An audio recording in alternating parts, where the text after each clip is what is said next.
What's up, world? We back at it again. It's your girl Sharice. And LaShonda, aka the Boss Lady. Shawnee here. And this isn't the sugar-coated version of family life. This is Real Talk. No cheaper. Period. So let's do mental check first. Mental health check. How's everybody doing? How's everybody's week been? It's going okay, but these people was playing with me about my moving date. Yeah, they were. But other than that, everything's good. Everything's good. I have zero complaints. That's good. How about you, Shanta? Going pretty good. My house is a little tested right now. You said your house is tested. Yeah, my house is a little tested right now. My daughter is a little ill right now. Oh, that's what you mean. Yeah. Okay. And right now, it feels like I swallowed a bunch of razor blades, but I can't complain. The sickness. Away from us. We don't want it. Miss Ma'am. I have an autoimmune. I cannot. Miss Ma'am. Okay. We ain't doing that.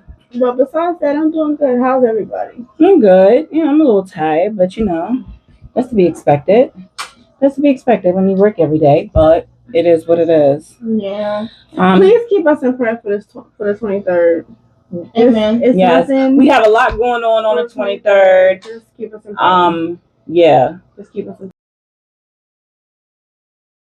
I feel like God will find a way to make sure all the rights that have been wronged will be right. Yeah. So that's what I'm gonna say. And if not, girl, we not doing it. But no, this week on Real Talk, No Chaser, we're going to talk about the cost of being strong. You know that one person that everyone calls on when their life is falling apart, or they just want somebody to talk to and reach out to. That one person that kind of always has the answers.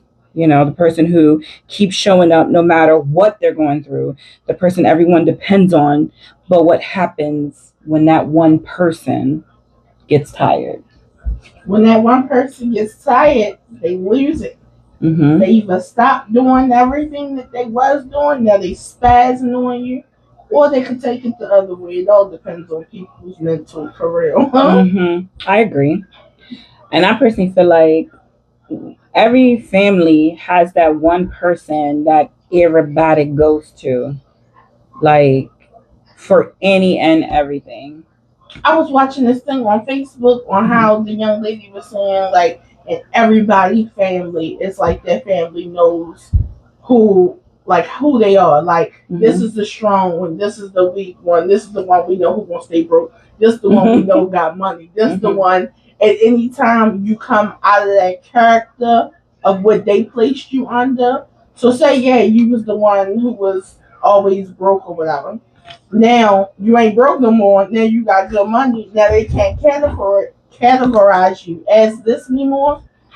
But they mad about it. Yep. Or they angry about it now because now you don't fit into the mold that they put for you. And that's not I thought that was like crazy. So wow. I feel like regardless of what situation you're in or what category you are placed in, that still carries like a heavy weight on your shoulders. Mm-hmm. Like, regardless if you were the weak one, that's still like, I gotta live up to being weak. That's crazy. Yeah. Or if you're the strong one, it's like you fail at something, at one thing. It's like you're no longer strong. People may shun you. And that's kind of how I feel. Okay. Everyone. Oh, I feel like everyone always comes to me. Do you agree? Everybody always comes to me with their problems. Like I always have all the answers. I feel like she look at the one who can't make no mistakes. Like she's the one who has it all put together. And baby. And then she's the one who has it all put together, and I'm the one who's all over the place. Mm-hmm. Like I cannot. Like I'm the one who's looked at. Like I can never have it together. And I feel like that's crazy. And when I'm trying to get it together and get everything together, now they looking like, well, you still ain't got it together. Right. Like they still keep bringing up what you did in your past. Right. And I think that's crazy because what I was back then is not the person I am today. Yeah. What I was back then molded and shaped me into the person I am today. But then I think people understand that. No. And it's crazy because in the minute Reese, let's say the minute she cracks, Mm-hmm. they can be like, what's wrong with her? Right, and that's she's holding too much. And it's like, why is she acting like that? I'm like, because you put so much on her. And then, like, for me, I feel like I don't have anyone that I can go to because she's my only sibling. I don't have any other siblings. I mean, yeah, I have step siblings, but they're all older than us, right? And to be honest, only person I can really, like, in some sense, trust is my sister. I don't really like talking to my mother about certain things because she's too judgmental for me and she doesn't listen. I feel like she listens to respond. She doesn't listen to understand. And I know, like, sometimes it can be a lot on my sister because she's not a real talkative person. Mm-mm. Like, every time I come talk to her, she say, oh, here comes that Miller side. Yep. Here comes that Miller side because she's swerving out as the Miller side likes to talk. And it is. But I really feel like I don't have someone to kind of, like, not necessarily vent to, but someone to talk to. And it's sometimes, so I got away from talking about work. Because normally I'll talk to her about work. But now sometimes I talk to her. That's Right. her. But That was her. But now that I got away from talking about work, I be talking about certain stuff, and she be like, respectfully, I don't feel like talking. I don't feel Like, my talking. social battery You half know, the argue time. with me with that. Ooh. And how, like, other people find that disrespectful. But no. I didn't find that disrespectful. I was just like, Oh. alright, you Okay. feel like talking, that's cool. Okay. When you feel like talking, I might not feel like talking. So Right. that's what it is. But You see, with her, she My social battery her just. social battery is always on 0. Yeah, it is. Like, respectful. You'll never find a day where she wants to talk. then that means that The you're only- always overextending yourself. Yes. Absolutely. But I never find the time the to only- actually talk to her. The only time that I can carry like a long conversation is if I haven't spoken to you in a very long time. Mm-hmm. I've noticed that's the only time I can carry an extended conversation where I am fully engaged and I'm like, okay, it's pretty good. But then, we go like 2 weeks without talking. That's perfectly fine. I'm okay with that. I am perfectly fine. Her, on the other hand, she's not. And I like friendships like that too. Like, I can't talk to you every day, and I don't want you to be mad with me because I didn't talk to you every day or every other day. I get it take a lot to get back to being talking to. So it's like, because I talk to people all day long at work, you smiling even when you don't want to. So then when I come home and I'm chilling and I'm relaxing, if I don't feel like talking, I don't feel like talking. And that's what answering the phone or whatever. Don't get mad at me because I ain't answer the phone, but you ain't paying this phone bill. So I'm not answering the phone. I'm like, Also, it's like when you're in a certain space, I just feel like when you're in a certain space and then someone calls you with negativity, it kind of drains you. yeah. Would you agree? But then with that, so what I've learned is how not to make other people's problems my problem. Oh, I never do that. People that come to you, they want to talk to you, or like sometimes you might feel bad, or Mm-mm. no, you said no. Mm-mm. Okay, well, Because- sometimes I feel Well, no, listen. and I want to step. The only reason why I don't feel bad is because if it's like something real simple or whatever, you knew what was going to happen, but you had to see it through. So Sure. why am I going to feel bad because you had to see it through? And that's I'm gonna be your problem, supportive. my problem. Like, but I'm not going to be, oh my God, I'm so sorry this happened to you. Like, oh, no, I'll be like, oh, well, now you know. But you want to fix it. Yeah, like, you need to figure that out. I can't figure it out for you. I can give you some advice. Whether you take it or not, it's totally up to you. If you And what I've learned- person, Yes, What I've learned is not actually to give a lot of advice to people, because then they'll come and they'll blame you if something doesn't go the way they thought it should have gone. Or whatever. So And they're advice- like, well, I listened to you. No, advice is like That's what it is. like I don't even know, it's an option. Mhm. Okay, you can either take it or leave it. Yeah. Solely up to you. but I get what she's saying because people will be like, well, I listened to what you said. And I did what you said. It didn't work. But I'm like, at the end of the day, How did you go about it? right. I'm like, just because it didn't work, maybe it just wasn't supposed to work. Yeah. or in that You can't time. get mad because you took the advice that I gave you. Sometimes things don't And happen then the way sit they're there supposed to and happen. blame you for it. Right. And you be over there like, huh? Maybe it just wasn't supposed to happen. Mhm. Maybe it just wasn't in the plan for you, sweetheart. That's maybe you're trying to force something that is just not for you. Maybe you need to let maybe that's God's way of telling you that maybe you let it go. Yeah. Mhm. Because I've been a strong person for forever. But And I've let's had several times. talk about how everybody praises the one who holds it all together, but never really asks how they're doing. Yeah, don't never ask how you doing, That's so funny. but knows you can handle it. Yep, that is so funny because I remember a specific conversation with, it may or may not have been Shanta. She had called me and just went into like what was going on with her, this, that, and the third, da da da da da, and I'm just sitting there like, and in my own personal head, I was going through it, like emotionally, mentally. I was just like, everything that I felt like was happening, and she just kept talking about her things, and then that was the end of the conversation. And then that was the end of the conversation, and she called me back. And then we were talking. I said, it's funny that you do this and you say this and you want to talk to me about this, but did you even ask how I'm doing today, how I'm feeling today, what's on my mind today? And then it got quiet. Because no, she didn't ask that. I don't recall a statement. But no one really checks on the person that they depend on. They just go to them because they know they can, and they're like, they probably feel like they're fine. In my defense, right? In your defense, she don't open up her mouth crap anyway.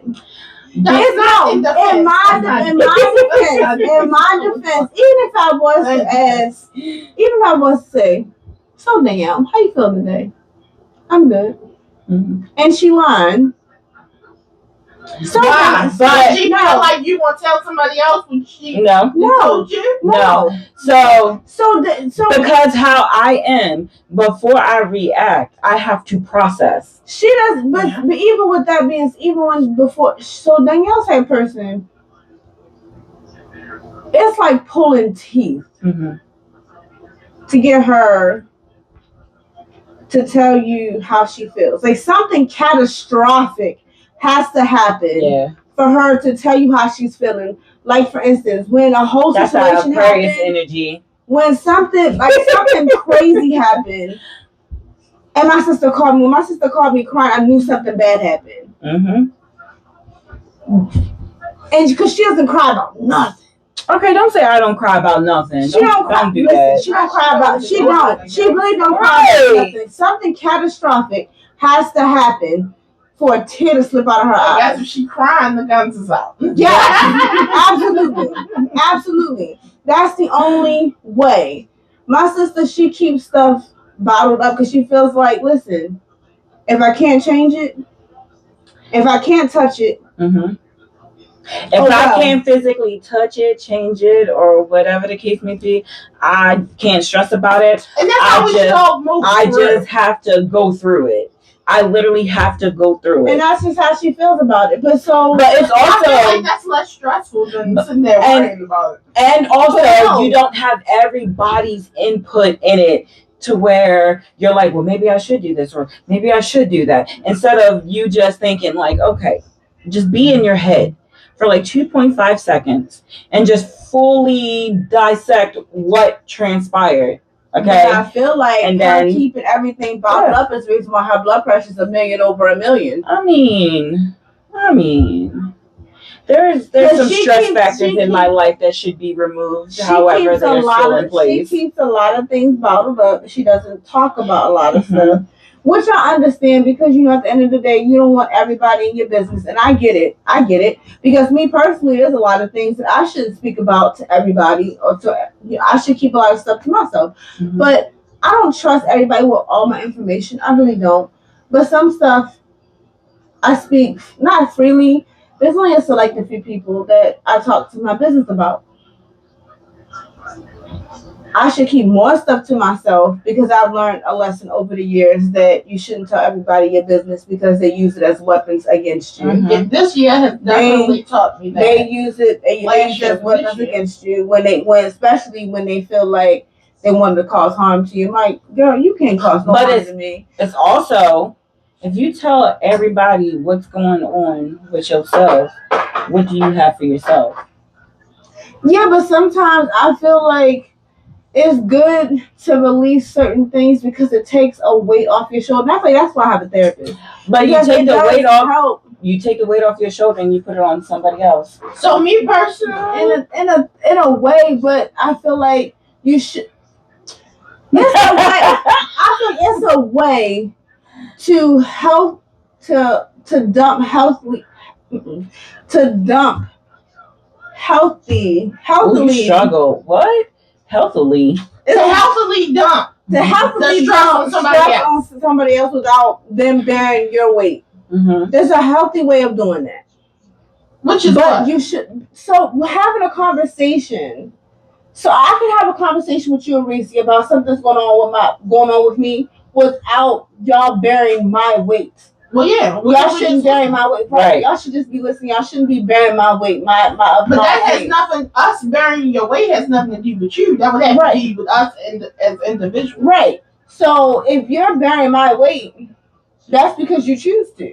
Mm-hmm. Right. Mm-hmm. So I feel like when it comes to my sister, I feel like I don't bear no weight. She bears the weight of herself mm-hmm. with everything she's maybe going through because it takes her time to process things.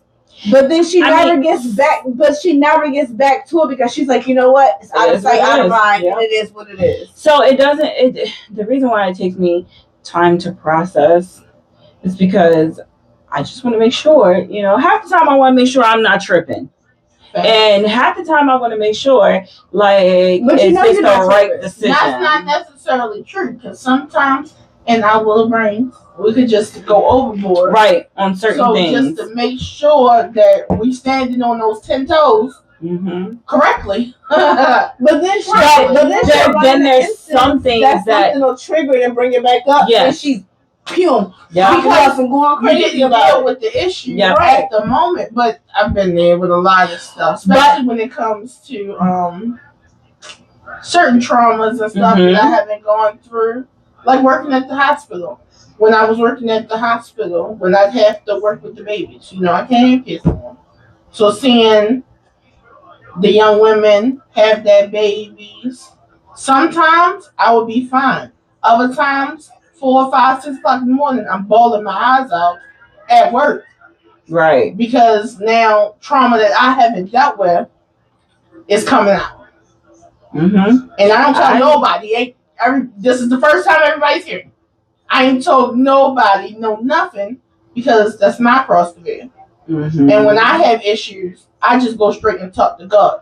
Because as life has been teaching me, a listening ear is a running mouth. So therefore, like diarrhea. Nobody. Exactly. So I like it that way. Mm-hmm. And that makes me feel a little lighter. I'm not holding on to it. I used to write. I don't do that anymore. But I talk to God and I move on from it. Mm-hmm. Honey, I find something new to get into. Something that makes me happy. Not saying that every day is going to be clouds and rainbows or butterflies and rainbows. It took me a while to be able just to see somebody else's baby and be okay. That's how it was for me when I had my first miscarriage. When I had my very first miscarriage and I went back to work and I seen somebody who was pregnant and I was just like, I had to go in the bathroom because I'm like, I literally just lost my baby. I was like, okay, whatever. And then Shanta got pregnant with Journey and I was excited. Like, genuinely, I was excited when she was pregnant with Journey, even though I went through my loss. But then she had mommy in her ear talking about, don't talk about it. Don't get it. You don't know how I'm feeling. You can't speak for me. Like, yeah, I'm sad on the inside because I lost my baby, but I'm gonna celebrate my niece or nephew at the time, and we didn't know, but she's a girl, so I'm gonna celebrate my niece. Like, and that's what I'm gonna do, and that's gonna help me Yes. get over whatever it is I'm doing. And then I had the whole sit down with God, because at first it was like, why God, why me, why me, why me? Then I was like, you know what? It was a reason. There was a reason why that happened, and I feel like I know the reason, but I'm not going to judge his purpose. But if the reason is what I'm thinking, he saved me from a great deal of heartache. A great deal, like 60 plus years. Not 60 plus, yes. Because that's what was served to the individual. And that's what I feel Yes. like. And I really feel like when it comes to that, that's where it comes that Reese's a strong one, and mommy looks at me as a weak one, because my mother made me feel so horrible about being pregnant and made her feel like she was so proud of her. You see what I'm saying? Like, I felt like my mother, yeah, she was proud that she had 2 kids who accomplished so much. But I felt like when I found I was pregnant, like, I didn't believe it. Like, I took multiple pregnancy tests. I went and got blood work done. I went to this health department. And I didn't want the patient first to get blood work done. And I took my mother to the patient first with me. And the lady came back and told me that I was pregnant. The look on my mother's face was of disgust. Oh, yes. And when I looked at my mother, I was happy when the lady came and told me. When I looked at my mother, the look she gave me. It's okay. It really hurt because of my mom. Look, I ain't in the mood to be crying today now. So the Shaw had me doing that. Oh, I've been watching the Shaw and I've been crying. Oh God! The mama died. I was in tears, honey. We were just going through it. I've never And seen I'm like, her you watch would that. think like your mother was gonna be happy for you because I'm not a teen mom. I'm grown in a sense. If it wasn't for my grandmother, I promise you, I wouldn't know where I would be, because my grandma was my biggest support system, and that's why I feel like my mom is so close to Journey. Because when I was pregnant, she said, "That's my girlfriend." That's what she called. That's my girlfriend. And then when I found out, Pam and Journey was a twin, and when they found out like the one had stopped growing, she was like, right. And my grandmother, she was. My grandmother got upset because she was like, so what does that mean? Then we have to terminate the pregnancy. My grandma almost started crying. And they was like, no. You don't have to terminate the pregnancy. What is going to happen? The other baby's just going to feed off the twin. She was like, so she's just going to eat her twin? She's like, basically. In layman's terms, basically, yes. So, doggy dog world out here. Right. So my grandmother supported me, and my sister was there. And when I finally told my sister, my mother said, she was like, you didn't have to do that. No. She's like, I wish you would have came and told me that. But I didn't. In that moment, I didn't care nothing about your feelings. It was just about how Reese felt. Right. Yeah, and when I finally told, so when I was pregnant, I didn't talk to Reese about anything about my pregnancy. I didn't show Reese like really no sonograms. I didn't speak to Reese about none of it because my mother told me not to. And I didn't do anything. But I did take initiative to rub on her belly and stuff like that. And the song that always got Journey up in the ball was "Look at Me Now" by Chris Brown. Journey did not like that song at all. I didn't do that. I would do that, and then when Scooby was actually the one who told me that, Shanta called me till she was going to the hospital, whatever. I said, just keep me posted. Scooby came in. That's when I was working at Roll Farm. Scooby came in and was like, oh, Shanta having a baby. I said, what? I got to go. Yeah, because Shanta can't do well with pain. So she wasn't able to communicate anything. Am I right or wrong? Right. So he told me, and I was like, oh, I got to go. Girl, I get there. It was probably what? Like 8 o'clock? Yeah, I have like 1 something. I was like, I could have still been at work. I would have been off at 10 and I could have been up here and still wouldn't have missed nothing. But when she came out, she was the first one to hold her. I was the first one to hold her. I said, this is my little munchkin, my little munchie. And that's why I gave her the nickname Munchie. Aww. Yeah, but, and that's what I mean. That's why when you're known as the strong one, like, how is it fair? No grace is given. Yeah. Yes. Like, people like check on you. No. But we always check on others. I wouldn't say always. So, but for the most part, we tend to check on others instead of checking on ourselves, or no one checks on us. Like, so speaking of that, have you ever felt like giving up? But well, we see you every day. Anyway. Every day I question. Like, I'm not even lying. I laugh about it, but every day with certain situations, I do question. And I'm like, you know what? I really feel like if it wasn't for my kids, over the bridge I'd be.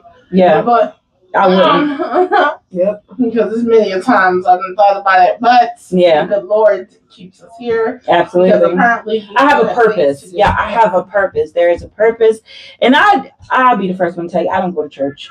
I don't go to church on Sunday. Pastor Mike, I watch you online. But the Lord knows where my heart is. The Lord knows that I'm a believer. I don't care what anybody else say. Like, my kid's father, he says he's atheist, whatever, never. And you can tell by the way his life does what he do. Check out. the good Lord is what's keeping us pushing and moving and keeping us, getting us to where we want to go, because we keep the faith and we are faithful and we do what we're supposed to do for others, whether we want to or not. And see, and that's the thing. My kids are literally my thriving source. I lied to you not. If it was not for them, I probably would have given up and just been whatever. Yeah. Whatever. But as long as my kids are safe, happy, fed, clothed, housed, like we all got pregnant at the time that we were supposed to. Yep. We all had our kids at the time that we were supposed to. Yep. My 2 miscarriages, and then I had Kyle, my rainbow baby. I feel like he was right on time. And God didn't make no mistake on the way that he was brought to me. Yeah. He was born bilateral clubfoot. God made no mistake. Because God knew that I could handle that and I could make a difference. And the funny thing about that, when Reese told us about it, I was like, okay, so what we gotta do? My mother, first thing she said, we're not gonna claim that. We're not gonna claim it. And I was just like, it is what it is. It is what it is. Like, that's we saw that on the ultrasound. Yeah, they said that they couldn't see his foot on the lateral image. So, but then when they came around, they seen that his foot was just turned in, so his feet were turned in. So I get, people say we're not gonna claim it, and but that's just what it is. God has a reason why Kai was born bilateral clubfoot. So I get why she said that, but at the end of the day, we have proof that this is what it is. Instead of you saying that, just say, you know what, I support you. Just like I said, we got it. I said, what is the next step? What do we have to do? What can I do to help you in this? What are we going to do? And that's what she explained. Because at first, I had to do research because I thought when she said clubfoot, I'm thinking of a big foot. I thought people have a big foot, and I said clubfoot. I'm like, so he gonna have a big foot? She was like, no, his foot is like they're turned in. So I thought he's gonna be walking on his ankles. She said yes if I don't correct it. I said, all right, bet. So what we gonna do when he first come home? What we doing? And after she started explaining to me, I said, all right, bet, let's do it. So I was on her when he had his boots and bars. I said, you put his boots and bars on? She was like, yeah. I said, all right. Like, what we doing? Yeah. My big man, yes. Doing everything he wants. My big man's been through it all. And the one thing that he told me, about tears in her eyes, he's like, Mommy, you're my superhero. Aww. Like I'm about to cry with them. And I told him, marshmallow. Like I love but him. I told him, I said, "Oh, thank you, baby." I said, "But you're my superhero." I said, "No matter what you've been through, no matter what you went through, going through, whatever the case may be, you've always been so happy." When he had his tendon transfer, he didn't cry. Like, that was a major surgery. Okay, well, any surgery is a major surgery, but to a kid, that was a lot. And the pain that he was in, he didn't really express it. He was just, my foot hurt. Mommy, he was 3. My foot. Whereas though us as adults probably would have been, oh my God, oh, my foot is killing me. Even when my hip hurts, I'm like, oh, my hip. But he just suppressed everything. And I'm like, baby, I would feel so much better if you just cried like a little baby. Like, if you just cried. But I'm like, you're being strong. And you're my superhero. You're mine. But he just... He was such a happy baby do it all too. And then Zaire. We all know Zaire can be... Sour Patch Kid. He's my Stitch. The one thing that he said that made me cry when we went through that whole ordeal at Seven Oaks, whatever the case may be, I told them, I said, guys, we really got to do something because you guys really stepped up. And it was me being strong. Like, I had to hold it all together when we had to move from Seven Oaks and everything like that. And I'm like, I felt so weak. I felt like I failed. I had all the emotions. And I told them, I said, guys, you really stepped up when we got a new place. I said, you guys really stepped up. You did. You came through. Like, you guys really showed me what you are really capable of. And for that, like, there's going to have to be a reward. And he was like, Zaire said, what about you? You too. Oh. And I'm like, and in that moment when I felt so weak, he lifted me up just by them words. He lifted me up, and it just made me feel good. It no longer made me feel like a failure. It made me feel like, you know what, things in life happen, and then, as they always say, dust yourself off, get back up. Another thing is, we be putting too much pressure on ourselves. Yes. We be putting way too much pressure on ourselves because we want everything to go right. We want everything to go well. We need everything to work. Yep. And sometimes it just doesn't. And it's like, I feel like the reason why it does not work is because it's forced. It's forced. You're not letting it happen when it's supposed to happen. You're putting a timeline on it. And there is no timeline. Nope. It's just going to happen when it's supposed to. Yeah. And that's what I've learned. That's what I have learned. When you put your hands in there, it gets real messy. Yeah. You know a struggle that I've overcome, and I'm very proud of myself. A struggle that I've overcome. As we talking about putting our hands in the pots and stuff, like that's a struggle. So, as everybody knows, I was the one who was with my mom the longest, right? Yes, girl. He come back.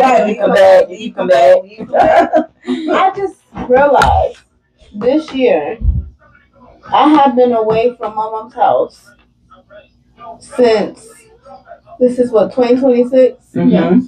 I have been gone since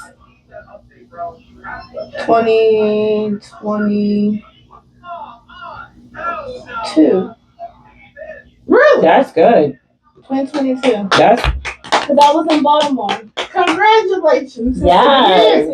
For stability. Mm-hmm. Yes. 2022, 2023.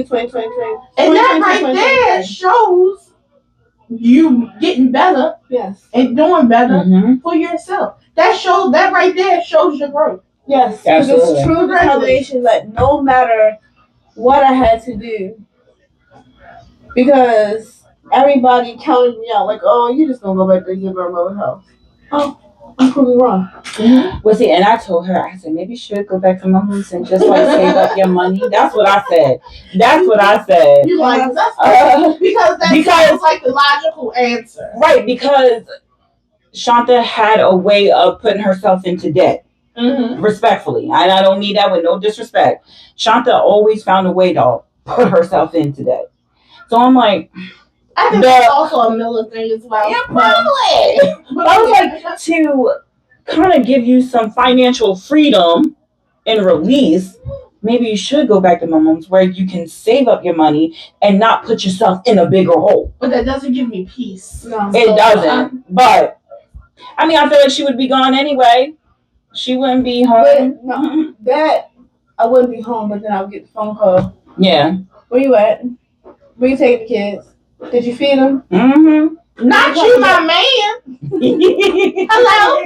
So I really am proud of myself because that's a struggle I've overcame because I would always be gone for like a few months.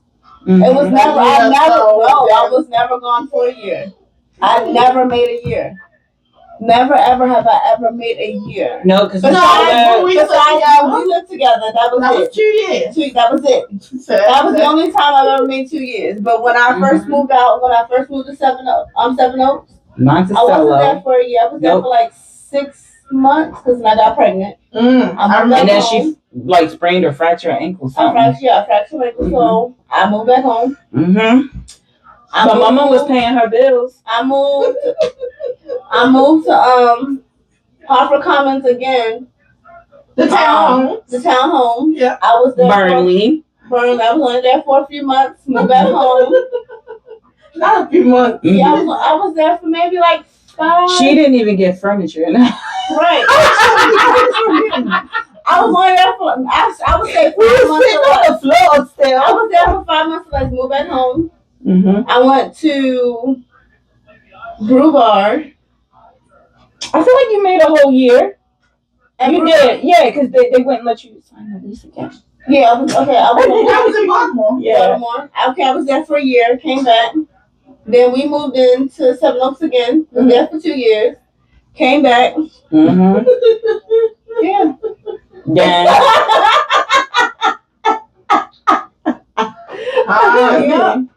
Yeah. There was a whole lot of back and forth. Yeah, it was a lot of back and forth. Yeah. Then I finally, after I was, Burnley was, Brew Bar was the last time I came back. Yep. Because after you, I went back to Baltimore. Came back. I said, no, I gotta leave. Then I went back to Baltimore. And I was at El Reno. Went from El Reno to Park Avenue. And I said, nope. Not Park. Listen, El Reno, I would prefer Park Avenue over El Reno. El Reno looked like a freaking hotel, motel, Holiday Inn that they changed into. It was literally the hood. And I feel like, but so then it was a hot mess. I said, why would you? I got out my car and felt like I had to clutch my pearls. Oh, y'all was in the only thing good about it was that Royal Farms is literally right down there. Yep, it was. You walk out, you see it right there. Royal Farms is expensive. I was really worried about Royal Farms. Royal Farms is not expensive. I would walk to go get like if she wanted a snack because we literally live right across the street from Royal Farms. Okay. And we went to Park Avenue, and I said I prayed. I said I want to go back to Cobb County. I'm over Baltimore. And I said my mom had said all I had was I think $5, and my mom gave me 20. And I put no, I had 20. My mom gave me 20, and I put $40 in the church, and I prayed. I went to the altar and prayed. And we had already put in the application here, and I prayed Monday. They gave me my approval. I said, "Thank you, Lord." And she was just like, "But what if I don't?" And I was gone. Yep. I was gone. And it was funny because the people, my pastor and some of the elders had asked me, did you need help packing? I said, I'm already in Harp County. They said, really? I said, yes. We out. We out. We out. I was not playing. We out. I was done. I wanted to go back to Harper County. I was over it. The only thing I really like about Baltimore is the fact that everything is convenient, and the fact that everything's open later. Harper County, everything shuts down so early. I know. 8, 9 o'clock. Like, I'm just getting my life at that time.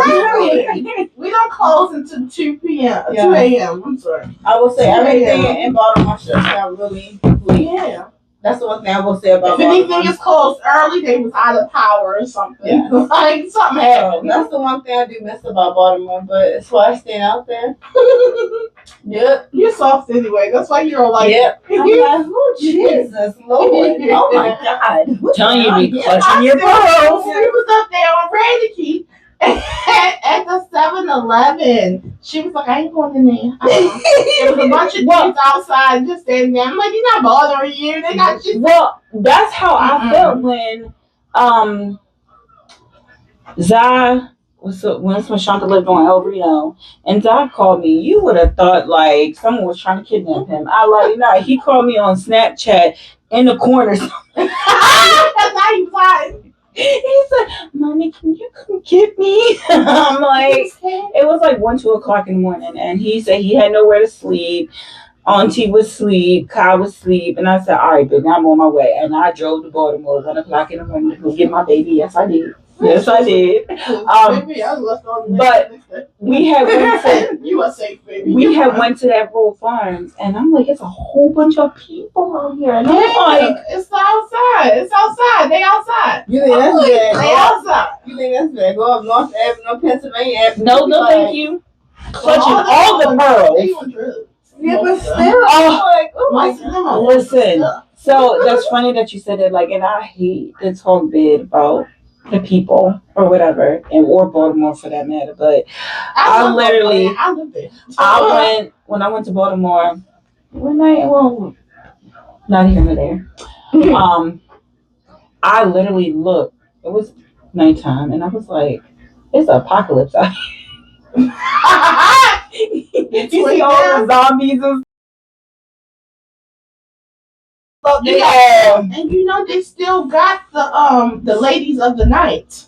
Do that? The ladies of the night be up there on the streets walking through there. Mm-hmm. They walk through there, honey. The ladies I of the did night. not know that was still a thing. Yeah. What? Out in the open. When I used to take Audrey to school in the morning, coming when I moved back to Mommy's house, from Mommy's house going across town to over west, that same street, they walks it. They walks it, honey. They might have drawers on. It might just be straight ass. Like, you never know. Turn your head. Or they out here again. Like, Crazy. you see stuff. That is crazy. That's nasty. You see stuff. And I'm like, where did you wash your butt at? Nowhere. And And the fact that you selling it and they for taking $20. it. Okay, You're not so even selling it enough to get you a room in a hotel. first off, that okay, listen, that's a come up for her. That's nasty for the dude. That is disgusting. I'm getting Oh my $20 for selling This refurbished makes booty. me think of, well, it has nothing to do with that. But have y'all watched The Polygamist on I want to. Netflix? Yeah. I watched all 22 episodes. Lovely. Okay? Mhm. All 20. It's Well, really- whoever had the budget for this movie did great. Hmm. They did great. It looked good. I want. They, for this I series, never heard of it. was The Polygamist. Mhm. Well, just the background. The man is married. Mhm. He's married to his wife, Mhm. but then he has a second wife. Mhm. But then the first wife don't know about the second wife. Then the first wife finds out about the second wife. Then they add a third wife. He added a third wife, but then he's sleeping with another young'un. So now there's 4 people in the mix. And then he starts sleeping with somebody else. And he's sleeping with the next bitch. He's sleeping with the next one. He's sleeping with the Oh next. my, he busy. Yeah, he real busy. He real busy. Hmm. Okay? Then he starts sleeping with a kid. The one of his kids. I beg your friend. finest pardon. One of his kids' friend. He starts sleeping with her. Okay? She's in love, blase, blase. But that young one gave him his karma. I'm gonna have to watch this. His karma. I'm gonna have But to then, by the end of it, Mm-hmm. he got real sick. He got real sick. Mm. And the people that he treated like shit, he wanted to take care of him. Hmm. But no. That's kind of like what was it? Diary of a Mad Black Woman. Mm-hmm. They did a part of that. I felt like did come out of part. They did Charles' ass a little bit. They did. That was. They took apart the Tyler Perry shit. They did, and it was so good. I was so happy. Happy. You said it's called what? The Polygamist. The Polygamist. I said you got your karma back, bruh. I'm gonna have to look that up when I do my laundry. Because when I do laundry and when I say you're gonna be stuck, just like how you be stuck on the other Tyler Perry divorce. Mm-hmm. Not Divorce Sisters. What's the other one you watching? I was watching Divorce Sisters, but I'm waiting for a new freaking episode. God, yes, we are. A new season. Like, let's get it, ladies. Okay, get into the Oval too. The Oval. Gotta get into that. Yeah, that's really good. Really good. You have to try that out. Oh my gosh, yes, it's amazing. Y'all gotta get into it. But anyway, we got off topic. Yep. So I mean, on that note, we'll just go ahead and close this out. You know, but to all the strong ones listening, Divorce Sisters, Polygamist, and the Oval. Y'all gotta check them out. Check them out. I'm gonna be checking them out too. But to all the strong ones listening, you don't have to carry everything by yourself. You don't have to suffer in silence. You don't have to have all the answers. Mm-hmm. I think we all need to hear this. Yes. You know. Yes. The same grace you give everyone else, give some to yourself. I'm about to stop giving grace to others and just give it to myself. I mean, you could. Being strong is a gift, but don't let it become a prison. Sometimes the strongest thing you can do is admit that you need help too. I think I needed to hear that. This has been great. Yes. I enjoyed today's convo. Mm-hmm. Thanks for the extra claps. We got extra claps in the audience. Yep. Bless their heart. Until next time, ladies and gentlemen, friends and foes. We're going to say that because there's always haters somewhere. Y'all can keep the negativity. Be blessed. Like, share, subscribe, all that. Comment, guys. We want to talk. Yeah. Love you guys. Bye. Until next time. Spirit fingers.